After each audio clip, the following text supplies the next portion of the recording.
Welcome to the Motormouth YouTube channel. I'm Zach. I'm Andrea. And we do full-length car reviews each and every week, and we stop halfway through for a segment called Questions, Coffee, and Cars. We spun it off. We're at 106. If I was to get a question in, Andrea, how would I do that? Well, you got to follow along on Instagram at Motormouth_Andrea. Every Sunday morning, I put a post out with Zach and I holding coffees. Once we gather our questions, the post is deleted and we start the show. Time now for Questions, Coffee, and Cars. Your questions from Instagram. I'm looking for my first new car since 1999. I really liked the Kia Seltos, but didn't love the selling tactics. $5,000 mandatory package and no estimated time of arrival on availability. I'm now waffling between the Buick Encore Avenir and the Lexus UX Hybrid luxury model. Looking for reliability, safety, and comfort in a compact, stylish design. 80% of commuter grocery getter pros and cons of both. Do you have a personal preference between the two?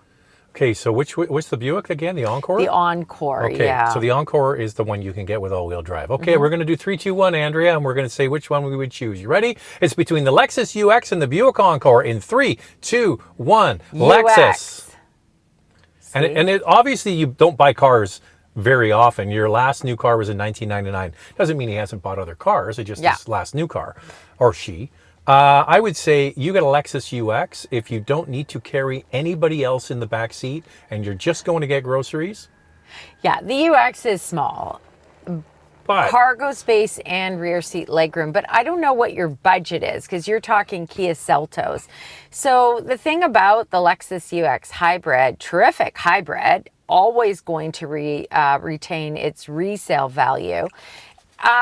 It starts at almost $47,000 now, including freight, PDI, and fees. Then there's packages to choose from, and you want the luxury model. The Encore starts at around $34,000, and the top trim is just under $40,000, but it's a gas model. I think that Lexus has got reliability down. yeah, this is an older car. It's been in the fleet for quite a while. So as you, obviously, if you get a Lexus hybrid, it's going to be reliable. You get one that's been in place for a while. They did update it. We haven't driven the new updated one, but the platform basically and everything is carried forward. The downside is it's small. The upside is it's a Lexus hybrid. If you can afford it, spring for it. That's the one you want. And if you look at the pricing, you may want to jump to an NX hybrid and just get a lower trim. Small, petite, going to get groceries. For you know, usually I'm the opposite. Usually I'm the one saying, don't get a UX. No, get the I NX. like the UX. But you're now saying get the NX. I'm like, UX is... Because I find the UX way too small, but for a single person or a couple, it's just the ticket. But once you start looking at the UX luxury and you look at that price point, you may be able to get a lower trim of the NX hybrid, which is just a more practical vehicle, more spacious than what you get with the UX. Just saying. My beloved 2024 Jetta GLI 40th anniversary 6-speed manual with only 3,300 miles was wrecked in April. Something that was only cosmetic turned into major repairs, including suspension parts needing replaced and whole dash had to come out. No airbags deployed. Should I keep this car or should I get rid of it when it's finished and try to find another one? Car was wrecked before I even started paying the loan. I know Zach likes short questions. I miss my car. But the special feeling for it is gone. Well, the good news is there's a new GLI that we're going to get a chance to drive in a few weeks. So the updated GLI is coming. So I'm not sure if you can hold off till then because we're going to drive it and it's been updated. But yeah, I don't see why you just don't get another GLI. Well, the problem is that it leased? Did you buy this vehicle? Obviously, your resale value is going to be affected. If you leased it and you're going to turn it in early, what are the penalties on that? Maybe you just wait it out for the 3 years. If you bought it, it's got an accident against it, and you go and sell it, it's going to be worth less money. So you've got to ask yourself, does it bother you that much? Let's say you get it back, it sounds like you don't have it yet, and you drive it and it's still good, like you're not noticing any problems. I think you've got to look at the loss that you're going to take if you sell it now? I was thinking maybe there was an insurance play here, but they're not going to write off a brand new car with only 3,300 miles on it. But yeah, I don't know. You have options. You can buy it, keep it, or keep paying for it, or you can get the new one and take the loss. They're not going to give you much for it, though. No, That's the problem. they're not. And even later on, as the vehicle gets older, it's always going to have that deck against it. It's a real shame, but accidents happen. So I guess it's all about you. And if the vehicle is working fine. Financially, get the car repaired, drive it, and it'll probably be just fine. What are your top 3 small sedans, hatchbacks that are fun to drive? Okay, I'll pick 3 and you pick 3. Ready? Sure. GTI, Civic, Civic hatchback, and hatchbacks are kind of tough. There's not a lot around. I would say the Mazda 3. Mazda 3. Mazda 3. Sorry. For you Canadians out there, I'll Canadianize it for you. The Mazda 3. So I would go Or I could say Corolla, GR Corolla. Yes, I didn't think of that Corolla. one, yeah. So I would say GR Corolla. That's definitely a pick one, yeah. for me. Civic Type R. And then probably GTI or Golf R would be my picks. Yeah, those are all in the same family. You guys absolutely rock. Glad you had a great time on the rock. We certainly did. If you could choose the Cadillac XT4, Buick Envista, Lexus NX Hybrid, or BMW X1, all have their own benefits. Cadillac finance rates are super low right now. Is it worth it versus the much higher rates on the others? Well, this comes back to a point we made in a previous Questions, Coffee and Cars. And someone talked about, should you look at a lot of vehicles or a few vehicles? And this is exactly what's happening. We talked about in the video. It comes down at the very end to maybe between 1, 2, 3 cars. And the financing, the interest rates, and any special incentives often is the tiebreaker. So if that's the tiebreaker for you, then it might be a Cadillac. And all these are good choices, for different reasons. Yeah. For me, I would say tops on my list would be BMW X1, just because it's so fun to drive. I really enjoy. Can you run through them again? There's the Buick Envista, yeah. XT4, NX Hybrid, and the X1. Yeah, so back to the NX Hybrid again, Andrea. Huh? You're not pumping the NX Hybrid now, are you? Hold on. I'm saying X1 for engaging drive, super fun, super fun. Premium gas. Then I would probably say best value, Buick Envista. And then NX, because it's a hybrid and you want that amazing fuel economy. Okay, we just our Buick video is going to be coming out, and I am always confused about which frickin' Buick is which frickin' Buick. So there's the Encore, there's the Insight, there's not Insight, Envision. Envision, see? There's this one. What is it called again? Envista. Envista. Then there's the Encore. Is it just me? Right below. I can't keep track of these frickin' Buicks. They all sound the same to me. And then you can get one with the Avenir package. It's confusing. So that's the front wheel drive only model. Envista, yes. Yeah, which is the same as the Chevy Trax. Okay, good. The Encore is the same as the Trailblazer with all-wheel drive, available all-wheel drive. Yeah. And then the Insight is not even made by them. There is no Insight. I don't have as many issues as Zach. I have a lot of issues. I have a lot of issues with Buick. Every time I'm like, don't. we're driving along and I'm like saying, Andrea, what frickin' Buick is this again? Is it the Encore? No, it's the Insight. No, it's not the Insight. They don't make the Insight. So my first pick, just that feeling, that connection to the car, is the BMW X1. Well, they're all good choices for different reasons. But they're all great choices, and yes. you know what? I guarantee what it's going to come down to, Andrea? The interest rate and the financing. And the Cadillac is fine. I mean, it's a good product. Cadillac is great. Well, we did a review of the Cadillac, and it's fantastic. But if you're considering the Buick, then you want to try the Buick Envision. Because the Envision's better than the Cadillac. We said that in our video. Which you're going to love. You're going to love it. Watch it 2 or 3 times. And at the end, I said, I don't know the names of these cars. Like, I've been doing this a long time, Andrea. I'm pretty good with car names.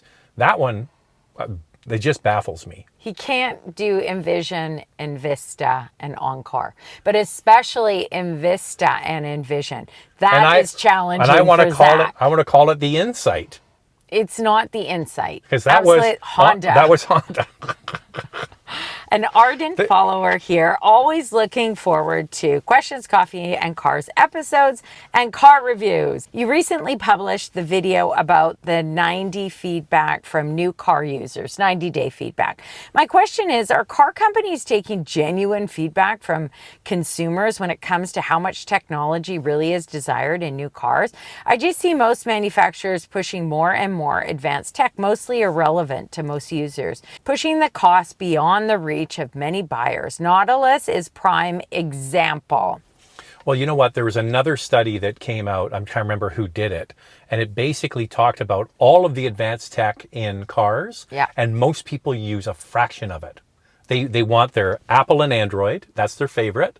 And then they use maybe some other onboard functions. The most frustrating, Andrea, what's the most frustrating for people? Lane keep assist. No, the technology, say in the dash. Voice commands. Oh, voice commands. Yeah, that's an easy one because most of them don't work very well. That's the problem. Unless it's Mercedes-Benz, then it's ultra sensitive. It's always listening. Hey, Mercedes. And it goes, what can I help you with? Yeah. Shut up. Go away. It's a bit much. So these 90-day studies are helpful, especially the appeal study that J.D. Power recently put out, because it does help manufacturers understand what consumers want and what they don't want. But you're right, there are certain things like the Nautilus with all of the screens and most functions being done in the screen. We see piano black trim everywhere across the board. And then I can understand why consumers would say, well, why aren't they changing this? Well, at the time when they produce a vehicle, a brand new one, it can take up to 8 years to build. So I have actually asked some top executives, when you put out a concept vehicle and then let's say 4 years later or 3 years later, you start to actually build the vehicle, how many changes can you make between the concept and starting to build? They said not much. Well, I've asked a lot of chief engineers, what are the final drop dead changes you can make to a car? He said 1 year before sign off, which is 1 year before the first day of basically production. And he said that's got to be really minor stuff, like trim changes. That's about it. Yeah. So I would say the one thing you've got to remember is that consumers are the ones who buy the cars, but the car companies are competing with each other. And if down the road they've got this technology, the other car companies say, we want that technology. And a lot of it is sold to them by suppliers, tier one suppliers. So you've got to remember that they don't come up with all of this stuff on their own. No. They have a supplier come to them and say, hey, we've got this shiny new thing that you can put in your car. Would you like to put it in your car? And they're like, oh yeah, well, we got to have that. And you can save this much. And they say down the road, they're putting it in their car that's coming out too. And they go, ooh, okay, we'll take that too. So a lot of it is driven by ego and being sold features by suppliers, and they sign up for all of them. And I would suspect that a lot of the features that are in a lot of modern cars, as we found out from that study, people just don't use them. No, they don't. They don't dig deep enough. We are familiar with certain things that we use every day, and we like those things. And sometimes we don't want to dig further to do more or learn more. BMW, I think, is a perfect example right now of their new models coming out with their interiors with a lot of hard plastic that lights up, ambient lighting. Tacky. And it's just all too much. Now, it's out now. So those are their vehicles, and they have planned for new models many, many years ago, and they're all getting this interior.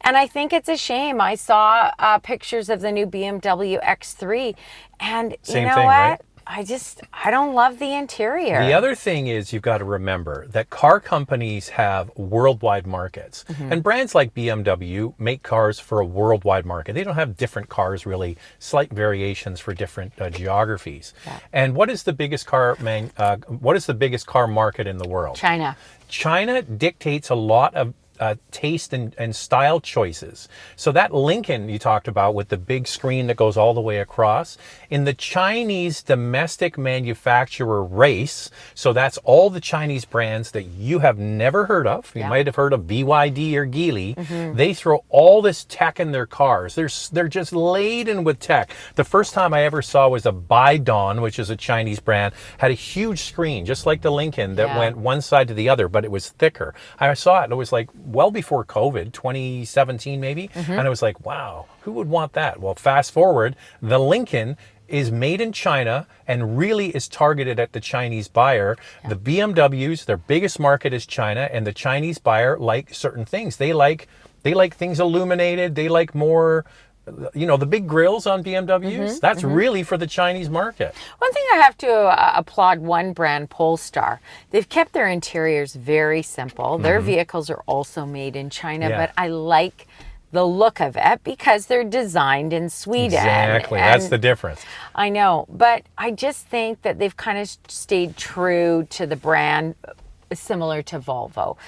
So look I think that it is disappointing because what people in China, which is a huge market, it may be different in North America. So there's still lots to learn here. But they cater to that market because it's the biggest market. Yeah. If you've got your number one customer, plus these car companies, these legacy car brands are competing with all of these Chinese startups. Yeah. There's something like 200 EV startups in China that you have never heard of. And these legacy brands have to compete with them. And that's why they're coming up with all this stuff. And speaking of EVs in Mexico, there are all these brands that are being sold in Mexico from China that I'm like, whoa, where did all these come from?